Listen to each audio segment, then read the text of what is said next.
This is an example of a gold futures trade on April 7th, 2025. This is, again, using data flow, and specifically the setup here is time and price.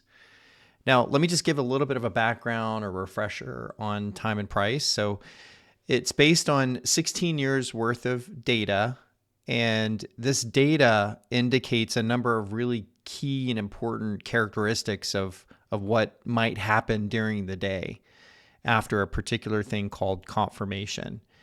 And, first of all, we get these nice time buckets that tell us when retracements are going to happen. And then we have these levels that tell us about where price might go in terms of pullbacks. And so when you have a time and you have the ability to know where a pullback is going to occur, then it allows you to optimize your entries much better. So this is not support and resistance. This isn't anything like you've ever learned from the perspective of technical analysis. This is data flow, and we're using 16, 17 years worth of data in gold to find these zones that repeat over and over again.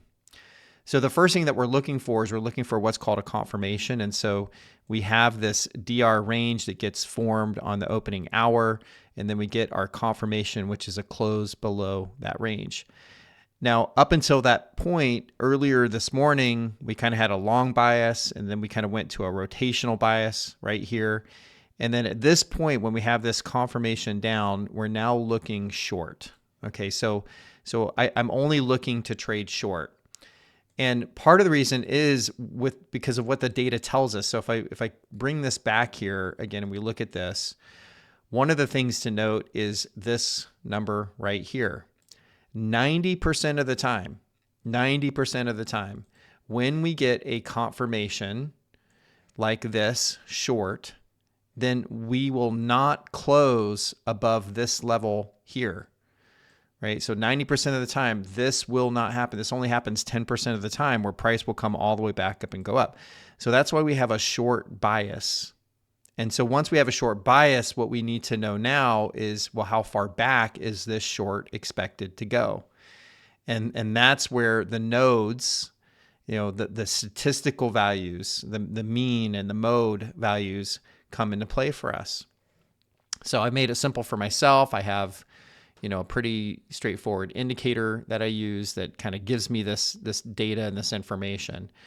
And so I can kind of pull this up, and right off the bat, I can see, okay, these I'm expected to pull back anywhere within, this time frame. Okay, that's actually larger than most time frames that we normally have. Usually we have, more just shorter time frame. And we're going to pull back to either this zone here, or we can have a really deep pullback back to here. Okay, so that's zone 1 and that's zone 2. So I can take any trades that happen here in this zone, and up here I might wait and be a little bit more cautious because that's a pretty deep pullback, right? So what happens is that we're going to move this forward a little bit. So we end up coming up here, and I like to look for these color change events. So I call them CC events. And so we have one that happens here after we reject from this level. Okay. So the level's holding and it's rejecting, and then we end up getting this color change event that happens right here. And so now I'm interested. Now I'm interested in trading. Now I'm interested in possibly setting a limit order. I have a rule where I only trade a maximum of 2 points. Like that's my max stop loss. So I would need to trade something like 20.6. It's 21. 20.6 would be my entry here. And I think that's exactly where I took it. I can't remember if 20.6 or 20.7. I think it was 20.6 because I moved my my entry. But once this closes, I'm gonna set this trade up, and then I'm gonna leave it alone and kind of walk away. It's what I did today. Now, how do I target? What am I looking for in terms of a target? I do things differently. I don't target based on a profit goal, amount of money, or amount of R. I target based on what do my levels tell me.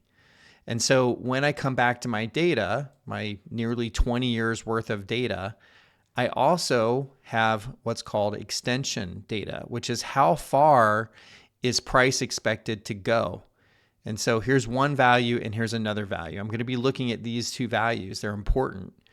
And so I'm going to be targeting those values for my profit. Okay. And so they land here. This is the mode level, and then this is the median level. This isn't a statistics course, so I'm not going to explain what those are right now, but just know that those are the levels from my data. Okay, we come up and you can see I get entered here at the 1102 candle. So I'm in this 1102 candle. If you're risking $100, then you're trading 5 micro contracts. You can multiply that by however much you're risking. And then we make a straight shot all the way down to the mode. This is why I love data flow. The precision with data flow is so awesome. Notice we come right down here to our mode level, and then we reject. And we're going to end up coming back down here and hitting our median. Okay, it comes back up, then we come back down, and we come back down here. We hit our median level as well for the day. But this was just taking this first level. This was actually a 10R trade for the day, which was absolutely awesome. A lot of fun to take this.